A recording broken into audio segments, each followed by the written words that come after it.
शिक्षा संयोग कार्यक्रम को तुमको स्वागत एवं आमे पूर्व गत पीरियड रे पढ़ी मानवीय परिवेश जनबसति और जनबसति विषय में हम पढ़ी मानवीय परिवेश कहले कौन बुझ सांस्कृतिक परिवेश विषय में पढ़ी प्राकृतिक परिवेश कहले आम पढ़ी एवं अस्थायी जनबसति कहले आम कौन पढ़ी बर्तमान आम पढ़ा जे जनबसति कहले कौन बुझ तार सारण मनुष्य जितेबाला आदिम मनीष कौन कला ना खाद्य अन्वेषण करके अस्थायी जनबसति भाव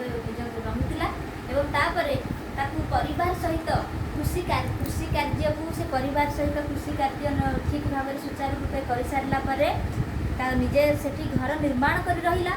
एवं बड़का खाद्य शस्य से जो विभिन्न प्रकार कृषि कार्य कला यथा धान गहम मुग बिरी कोलथ जेकोसी जिनस से कृषि चाष कार्य करथिला से आदिम मनीष जो चाष कार्य करथिला ताकू सुचारू रूपे एवं तुलाइबा पाई से स्थायी बसवास जनबसति करथिला एवं बड़का खाद्य शस्य अवशिष्ट खाद्य शस्य को निज पाखरे रखिबा पाई से कौन कला ना बड़का खाद्य पदार्थ को साइति रखिबा निमंते स्थायी गृह निर्माण करिवार आवश्यकता मनुष्य को पड़ता मनुष्य को एपरि स्थायी भाव में निजर परिवार सहित एवं गोष्ठी सहित मिसिबा को पड़िला एवं ए गोष्ठी बसवास एवं एक गोष्ठी भाव बसवास करबा पड़िला एहा द्वारा एक स्थायी जनबसतिर सृष्टि होला वर्तमान आम लिखा स्थायी जनबसति आम आगुरी पढ़ी अस्थायी जनबसति वर्तमान पढ़ा स्थायी जनबसति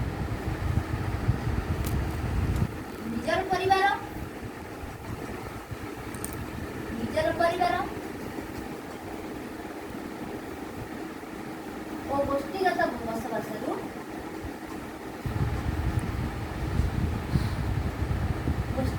बसवास सह संपर्क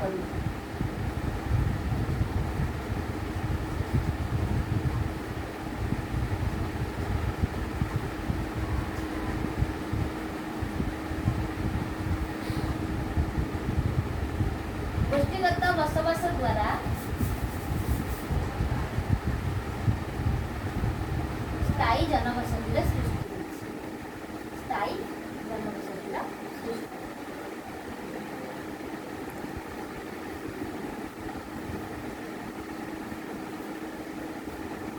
लिखिले निजर परिवार और गोष्ठीगत बसवास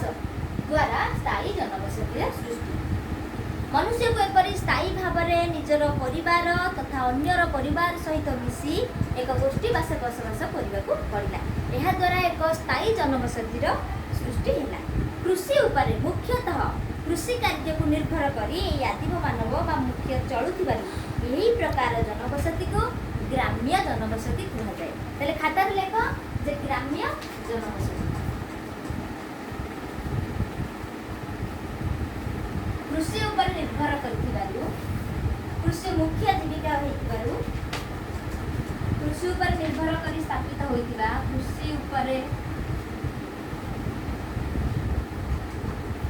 कृषि उपर निर्भर करी स्थापित होइतिबा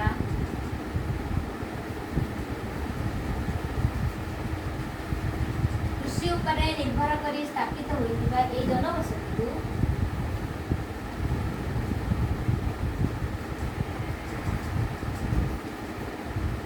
ग्राम्य जनबसति कहुए जेहेतु मुख्यतः यहाँ ग्रामांचल मानक होता ग्राम्य जनबसति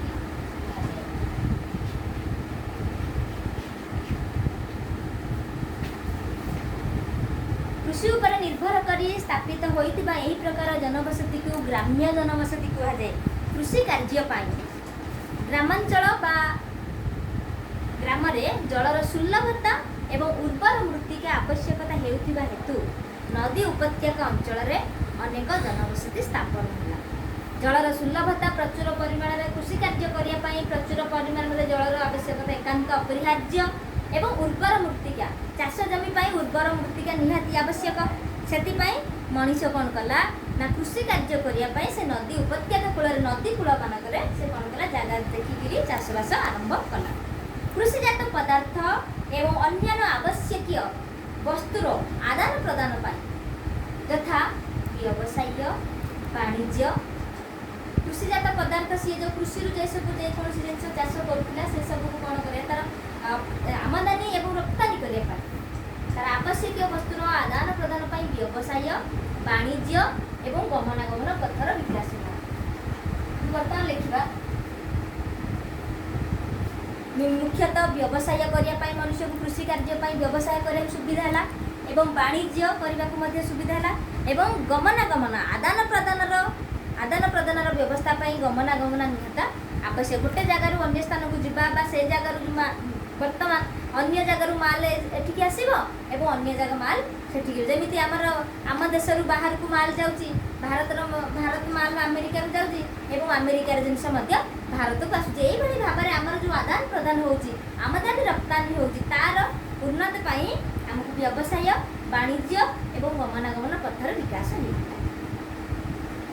अधिक संख्यक जेहेतु भारत होची एक कृषि प्रधान देश एटी प्राय 90% लोक कृषि उपर निर्भर करती अधिक संख्यक एटा होची कृषि प्रधान देश अधिक संख्यक लोकंकर खाद्य वस्त्र गृह उपकरण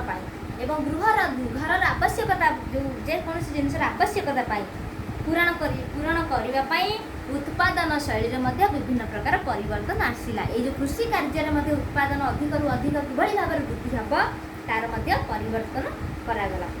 यहाँ केन्द्र करी ए कृषि कार्य को मुख्यतः आधार करी पृथ्वीर अनेक उन्नत सभ्यता पृथ्वीर विभिन्न नदी उपत्यकार गढ़ी उठिला सेथिपाई उत्पादन केन्द्र विभिन्न व्यवसाय वाणिज्य केन्द्र और सेवा केन्द्र इत्यादि जनबसति स्थापन है जोटी अधिक रु अधिक परिवर्तन है उत्पादनशील परिवर्तन है आमदानी रप्तानी वाणिज्य व्यवसाय गमनागमन विकास अत्यंत त्वरान्वित भाव में है से बहुत अधिक रु अधिक संख्यक लोक बास कले भारत जेहेतु होती बृहत्तम देश